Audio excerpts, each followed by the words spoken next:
Hello दोस्तों, कैसे आप सब। दोस्तों, मैं आज फिर एक टॉपिक लेके आया हूँ और वीडियो बनाने वाला हूँ, क्योंकि आज देखो, आज हम लोग का काउंसलिंग होने वाला है डीएड बीएड का। तो जिनका जिनका कम नंबर है उनके लिए मैं एक वीडियो बनाया था, ठीक। लेकिन फिर भी मैं एक और वीडियो बना रहा हूँ, क्योंकि आज ही काउंसलिंग होना है फिर से, कि आप लोग कम नंबर में भी कैसे आप लोग को कॉलेज मिल सके, प्राइवेट मिल सके। और अगर आप लोग को कोई कॉलेज लेना ही है तो हम लोग को इस तरीके से अगर हम लोग करें तो हम लोग को शायद हम लोग का सीट मिल जाए, पूरा चांस बनता है। तो चलो इसी को हम लोग स्टार्ट करते हैं। देखो, तो ये है छत्तीसगढ़ का जो आज से स्टार्ट होने वाला है। मैं सुबह सुबह वीडियो बना रहा हूँ, देखो, क्योंकि बहुत ज़रूरी था ये वाला वीडियो। पंजीयन की ऑनलाइन तिथि आज से स्टार्ट है 11 तारीख तक। 16 से 18 तारीख तक दावापत्ती करना है, ठीक। दावापत्ती मतलब आप लोग नहीं समझते होगे, तो अगर हम लोग का ज़्यादा नंबर आने पर भी हमारा नाम नहीं आ रहा है तो तब हम लोग दावापत्ती करेंगे 16 से 18 तक, ऐसा। प्रथम चरण की सूची हम लोग को 19 तारीख में लिस्ट जारी हो जाएगा कि हम लोग का हुआ कि नहीं हुआ, ठीक। उसके बाद 19 से 24 तारीख को हम लोग को महाविद्यालय में प्रवेश लेना है, हम लोग को अलर्ट हो जाएगा हम लोग का कॉलेज, ठीक है।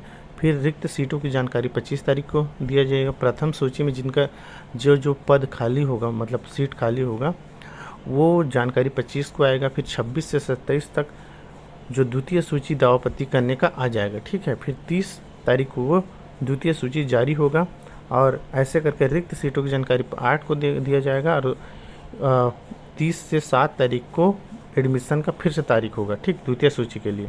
फिर द्वितीय चरण का काउंसलिंग होगा। तो ये सब डेट रहा, आप लोग स्क्रीनशॉट कर लो। मैं ये तो हो गया। मैं आज इसलिए वीडियो बना रहा हूँ कि आज है काउंसलिंग, आज होना है काउंसलिंग शुरू, और सुबह सुबह डेट है। तो देखो, हम लोग कम नंबर तो है, तो इस पर मैं वीडियो बनाया हुआ था पहले, ठीक। लेकिन मैं फिर से एक अच्छे से वीडियो और बना रहा हूँ। इस वीडियो के माध्यम से आप लोग और अच्छे से क्लियर हो जाओगे कि हम लोग को ऐसे कम नंबर है हम लोग का, अगर 35, 40, 45, 55 ऐसे भी नंबर है, तो हम लोग को कहाँ कॉलेज में डालना है, कैसे कॉलेज में डालना है, उसको आप लोग को उस वीडियो में भी बताया था, और इस वीडियो में और अच्छे तरीके से मैं बताऊंगा। तो आप लोग एक बार ज़रूर देखना, ज़्यादा नहीं समय लूँगा, बस 3 से 4 मिनट में बताने की पूरा कोशिश करूँगा शॉर्ट में, ठीक है। तो चलो देखते रहो बस। देखो देखो दोस्तों, वो जो वीडियो पुराना था वो 23 का था। अब देखो, ये 28/8/2024 का नया लिस्ट है, ठीक है, नया प्रक्रिया।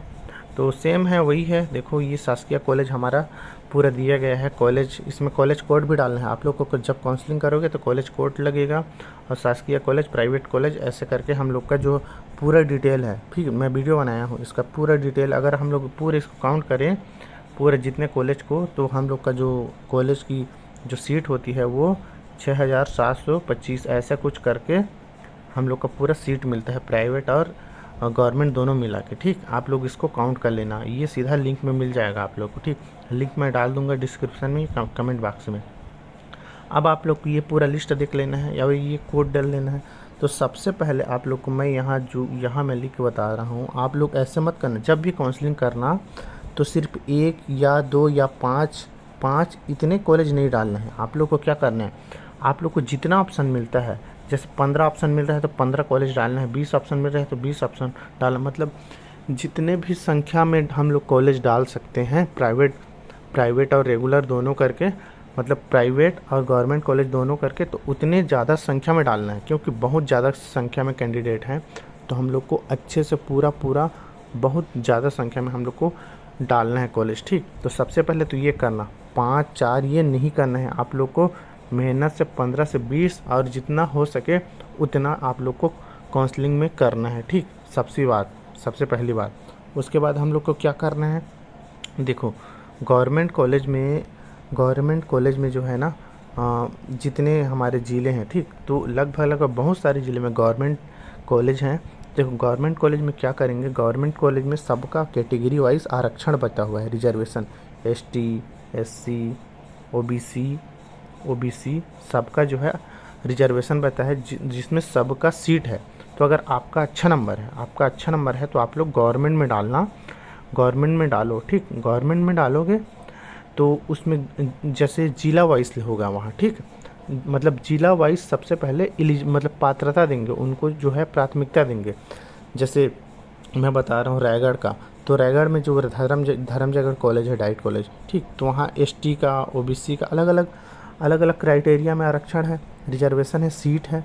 तो हम लोग रायगढ़ वालों को वहाँ सबसे पहले डालना, मतलब डालेंगे तो सभी ठीक, लेकिन रायगढ़ वालों को वहाँ प्राथमिकता दिया जाएगा।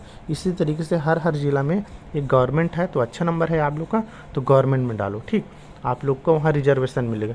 पहले अपने ज़िले वालों को देंगे कैंडिडेट, मतलब मौका देंगे, उसके बाद अदर को देंगे ठीक है।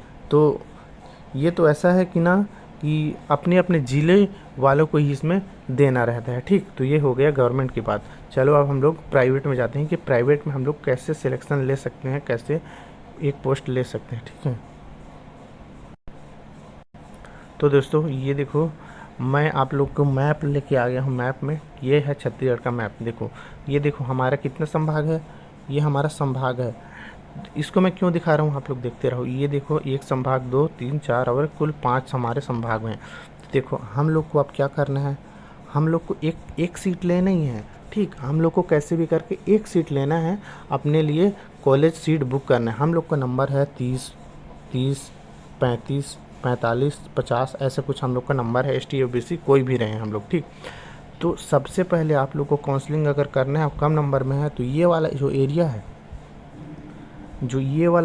है, आप लोग देख लो, अच्छे से देख लो।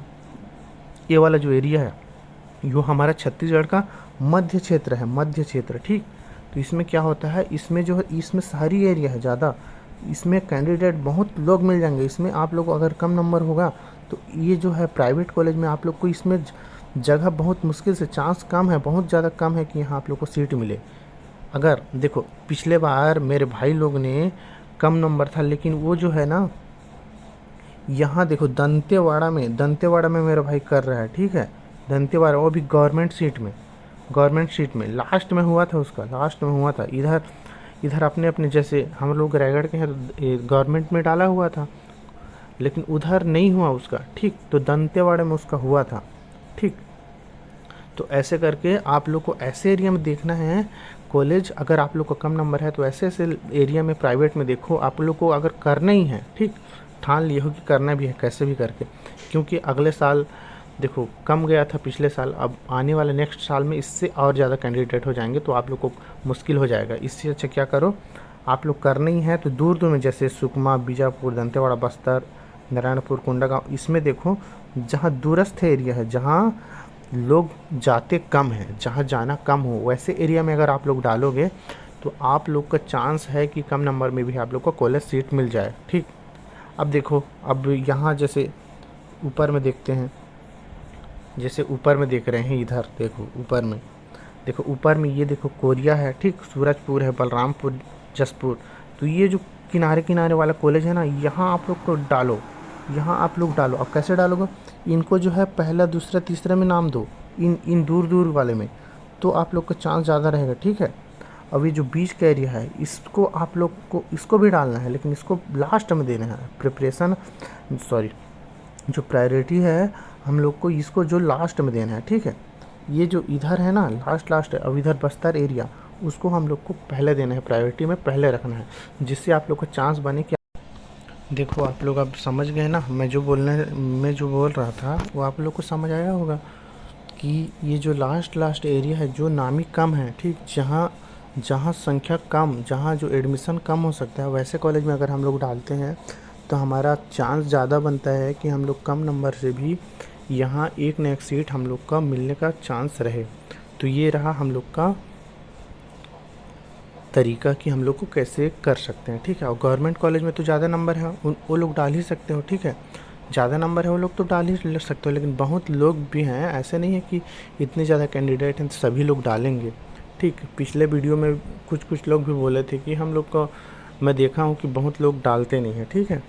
तो ये रहा। अब देखो D.Ed और B.Ed में बढ़ जाएंगे ठीक, तो D.Ed B.Ed में बढ़ जाएंगे तो इससे आप लोग को चांस मिलेगा कि आप लोग को सीट मिलने का चांस और बढ़ेगा ठीक। चलो अब हम लोग यहीं पे देख लेते हैं कि हम लोग D.Ed करना चाहिए कि B.Ed करना चाहिए ठीक। इस पर भी मैं बता देता हूँ ठीक।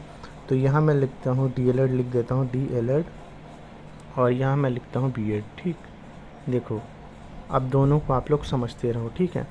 अगर आप 12वीं पास हो ठीक, 12 पास हो, तो आप लोग को सीधा आप लोग D.Ed कर सकते हो। क्या 12 पास हो तो आप लोग अगर जो 12 पास है तो सीधा डीएलएड ही करेगा, ठीक, या तो बीएससी बीएड करेगा या बीए बीएड करेगा, ठीक।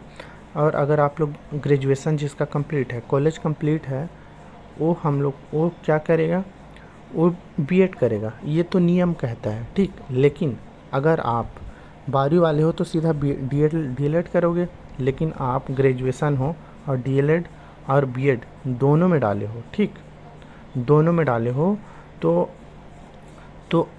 तब आप डीएलएड करो या बीएड करो, ये वाला बात आ गई, ठीक। इसमें कन्फ्यूजन है। तो देखो, अगर आप लोग ग्रेजुएशन हो, ठीक, तो ज़रूरी नहीं है कि ग्रेजुएशन है हमारा तो बीएड ही करें, ठीक, हम लोग डीएड भी कर सकते हैं।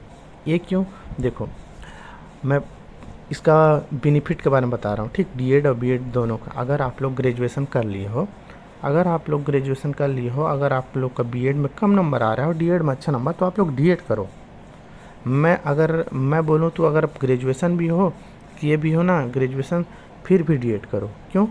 देखो, बीएड कर रहे हो, बीएड में फ़ीस ज़्यादा है। बीएड में लगभग 34 से 35 हज़ार है रेगुलर प्राइवेट कॉलेज में, ठीक, 34 से 35 हज़ार आप लोग का प्राइवेट कॉलेज में आप लोग का बीएड में पड़े, और डीएड में प्राइवेट कॉलेज में इससे कम पड़ेगा, 15 से 20 हज़ार इसमें पड़ेगा, ठीक है, डीएड में प्राइवेट कॉलेज में। अगर प्राइवेट कॉलेज मिलता है आपको तो अगर आप लोग के पास आर्थिक स्थिति से आप एकदम संपन्न नहीं हो और आप लोग को दिक्कत हो रहा है फीस पटाने में, तो आप लोग सीधा इसको छोड़ सकते हो, बीएड को पूरा छोड़ सकते हो, डीएड में जाओ, डीएड में, क्योंकि मिलेगा तो वही ना। इसमें भी वर्ग 2 और वर्ग 3 दोनों का जॉब मिलेगा, वर्ग 2 और वर्ग 3, और इसमें वर्ग 2 और वर्ग 1 का मिलेगा, ठीक। तो ग्रेजुएशन अगर आप किए हो तो वर्ग 1 के लिए फिर से आपको पीजी करना पड़ेगा, तभी आप लोग वर्ग 1 के लिए एलिजिबल, और 2 साल तैयारी करना पड़ेगा आप लोग, तभी आप लोग वर्ग 1 करोगे। मतलब ये है कि अगर आप ग्रेजुएशन कर रहे हो तो मात्र वर्ग 2 की तैयारी के लिए कर रहे हो, और वर्ग 2 की ही तैयारी के लिए आप लोग मिडिल स्कूल के टीचर बनने के लिए ही आप लोग को बीएड करना है, और साल भर में 34 से 35 हज़ार रेगुलर प्राइवेट कॉलेज में देना पड़ेगा, ठीक है। तो अगर पैसा, इसमें क्या हो रहा है, पैसा भी ज़्यादा लग रहा है हम लोग का, इसमें क्या हो रहा है, हम लोग को पैसा भी ज़्यादा लग रहा है, और हम लोग को वर्ग 2 ही मिल रहा है, ठीक है। अगर आप लोग डीएड करते हो तो इसमें पैसा फीस भी कम है, और वर्ग 2 और 3 दोनों डाल सकते हो। और मैं बता दूं, वर्ग 3 जो प्राइमरी के टीचर हैं उनका जो संख्या है वो काफ़ी, मतलब जिनका खाली जो सीट है वो ज़्यादा संख्या में बचा है। तो डीएलएड अगर करते हो तो आपको वर्ग 3 में मिलेगा मौका, और बीएड में जैसे बीएड करते हो तो आप लोग को वर्ग 3 में डालने का मौका नहीं मिलेगा, सिर्फ वर्ग 2 की ही टीचर बन पाओगे। और अगर आप साइंस से हो या कोई भी, तो ये भी बता देना चाहता हूँ, जो टीटी पेपर होता है, शिक्षक राज्य पात्रता परीक्षा, जो टीटी पेपर होता है उसमें जो है वर्ग 2 का थोड़ा हार्ड रहता है, इससे हार्ड रहता है। प्राइमरी का टीटी एक ही बार में निकल जाता है, लेकिन वर्ग 2 का जो टीटी पेपर है ना, साइंस से हो या आर्ट्स से हो, आर्ट्स वालों को थोड़ा जल्दी निकलता है, लेकिन जो साइंस वाले हैं उनका टीटी एक बार में नहीं निकल पाता है। अगर बहुत अच्छे से तैयार नहीं करे तो टीटी नहीं निकलता। तो बीएड करने का ये भी थोड़ा दिक्कत है ना, कि हम लोग को प्राइमरी नहीं मिलता, मिडिल तो मिलता। और इसमें देखो, मिडिल भी मिल रहा है, प्राइमरी भी, तो डीएड में ज़्यादा प्रॉफिट है, ठीक। उस मामले में अगर आप लोग पीजी नहीं किए हो, अगर पीजी किए हो तो आप लोग बीएड कर सकते हो, लेकिन पीजी नहीं किए हो तो आप लोग डीएड की ओर ज़्यादा जा सकते हो। तो ये रही डीएड बीएड की बात। और देखो, एक और चीज़ है, अब लोग क्या बोलते हैं, अब सबसे बड़ा सवाल, और जो लोग अभी पूछ रहे हैं मेरे कमेंट में भी बहुत सारा आया था कि देखो कि कॉलेज अगर हम लोग कर रहे हैं कि सर हम लोग अगर कॉलेज कर रहे हैं तो नॉन अटेंडेंट करेंगे। देखो, जो ये नॉन अटेंडेंट का जो वर्ड है ये कहीं लागू नहीं होता है ना, आप लोग इसको मत बोलना और ना ही करना। कोई भी कॉलेज नॉन अटेंडेंट नहीं बोलता, ठीक। सारे जगह में, चाहे प्राइवेट रहे चाहे गवर्नमेंट रहे, सब जगह रेगुलर ही क्लास होता है, रेगुलर ही नाम से उनका सारा चीज़ रहता है, ठीक। मतलब आप लोग रेगुलर ही कर रहे हो, प्राइवेट में भी कर रहे हो लेकिन रेगुलर ही कर रहे हो। ये जो नॉन अटेंडेंट का वर्ड है ये बाध्य है, ठीक है, इसको नहीं बोलना है आप लोग को बस रेगुलर करना है, रेगुलर सबका होता है।